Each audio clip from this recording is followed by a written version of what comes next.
இறைவசனம். யோசுவா 1 அதிகாரம் 8 இந்த நியாயப்பிரமாண புஸ்தகம் உன் வாயை விட்டு பிரியாதிருப்பதாக. இதில் எழுதியிருக்கிறவைகளின்படியெல்லாம் நீ செய்ய கவனமாயிருக்கும்படி இரவும் பகலும் அதை தியானித்து கொண்டிருப்பாயாக. அப்பொழுது நீ உன் வழியை வாய்க்க பண்ணுவாய். அப்பொழுது புத்திமானாயும் நடந்து கொள்வாய். பிரியமானவர்களே, இன்றைய நாளில் தேவனுடைய வார்த்தையை மனதில் பதிக்க தயாரா? யோசுவா 1 அதிகாரம் 8 சொல்கிறது, இந்த நியாயப்பிரமாண புஸ்தகம் உன் வாயை விட்டு பிரியாதிருப்பதாக. இரவும் பகலும் அதை தியானித்து கொண்டிருப்பாயாக. அப்பொழுது நீ உன் வழியை வாய்க்க பண்ணுவாய். அப்பொழுது புத்திமானாயும் நடந்து கொள்வாய். பிரியமானவர்களே, இந்த சட்ட புஸ்தகம் உங்கள் வாயில் இருக்க வேண்டியது கடவுளின் கட்டளை. நீங்கள் இரவு பகல் எல்லா நேரங்களிலும் தியானிக்க வேண்டியது வார்த்தைதான். உங்கள் வாயால் என்ன பேசுகிறீர்கள்? கடவுளின் வார்த்தையா அல்லது மனசோர்வா? இப்பொழுது நாம் பவுலின் வாழ்க்கையை பார்ப்போம். பவுல் கப்பல் விபத்தில் விழுந்தார், சிறையில் இருந்தார், பசியில் கிடந்தார், அடிக்கப்பட்டார். 40க்கும் மேற்பட்ட ஆண்கள் அவரை கொல்ல முயன்றனர். பவுலை கொல்லாமல் சாப்பிட மாட்டோம் என்று சபதம் செய்தார்கள். அவர் வாழ்க்கை எளிதல்ல, ஆனால் அவர் வெற்றியாளர் தானே. எப்படி? 2 கொரிந்தியர் 4 அதிகாரம் 13 பவுல் சொல்கிறார், நான் விசுவசித்தேன், ஆகையால் பேசினேன். நீங்கள் எதை நம்புகிறீர்கள் அதைத்தான் பேசுகிறீர்கள்.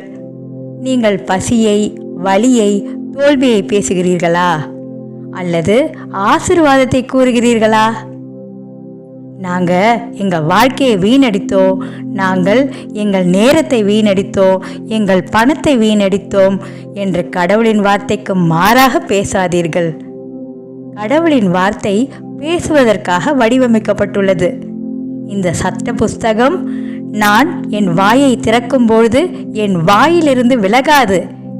விசுவசிக்க வேண்டும், பேச வேண்டும். இரண்டும் சேரும்போது அதிசயம் நடக்கிறது. கடவுளின் வார்த்தைக்கு மாறாக எதையும் சொல்லாதீர்கள். சத்தியம் பேசுங்கள், ஆசீர்வாதத்தை பேசுங்கள். உங்கள் நிதி பகுதியில் வெற்றியை காண விரும்புகிறீர்களா? அதிசயம் உங்கள் வாயில் உள்ளது. உங்கள் வாயை திறந்தால் என்ன பேச வேண்டும்? கர்த்தர் என் மேய்ப்பர், என் கை எந்த வேலை செய்தாலும் செழிக்கப்படும். செல்வம் என் வீட்டில் இருக்கும். அவர் ஏழையானார், என்னை பணக்காரனாக்கினார். பிரியமானவர்களே, இதையெல்லாம் நாம் நம்புகிறோம், ஆகையால் நாம் பேசுகிறோம். இன்று முதல் உங்கள் வாய் கடவுளின் வார்த்தையால் நிரம்பட்டும். நீங்கள் தினமும் தியானிக்கிறவர்களாக இருக்கட்டும். உங்கள் வழி செழிக்கட்டும். உங்கள் வாழ்க்கை வெற்றி காணட்டும். இப்போ சொல்லுங்க, ஆமென்னு. ஆமென்னா என்ன? இது உண்மை, இது நடக்கும் இல்லையா? ஆமென்னு டைப் பண்ணுங்க. உங்கள் இருதயத்தில் விசுவசித்து உங்கள் வாயை திறந்து இயேசுவே கர்த்தர் என்று ஒப்புக்கொள்ளுங்கள். உங்கள் வாயை திறந்து விசுவாசத்தோடு கடவுளின் வார்த்தையை பேசுங்கள். அதுவே உங்களை மேலே உயர்த்தும் வழி. ஆம் பிரியமானவர்களே, இன்று முதல் நாம் விசுவாசத்தோடு பேசுவோம். இந்த ஜெபத்தை ஏறெடுப்போம், வாருங்கள். ஜெபம். பரலோக பிதாவே, உம் வார்த்தைக்கு நாங்கள் நன்றி செலுத்துகிறோம். இன்று முதல் எங்கள் வாயில் உம் வார்த்தை நிலைத்திருப்பதாக. இரவும் பகலும் அதில் தியானிக்க எங்களுக்கு ஒரு புதிய ஆசையை கொடுப்பாயாக. எங்கள் வாக்குகள், எங்கள் சிந்தனைகள், எங்கள் விசுவாசம் உம் வார்த்தையை அடிப்படையாக கொண்டதாக இருக்கட்டும்.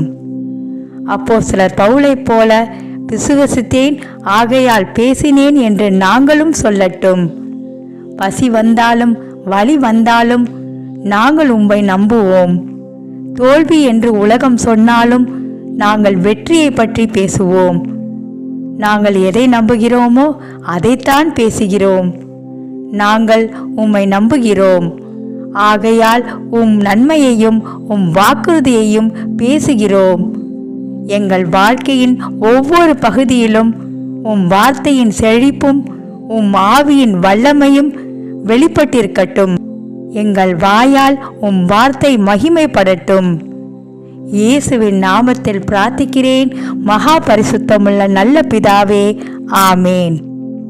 இன்று பிறந்த நாள், திருமண நாள் மற்றும் முக்கிய நாட்களை கொண்டாடுபவர்களை கடவுள் ஆசிர்வதிப்பாராக.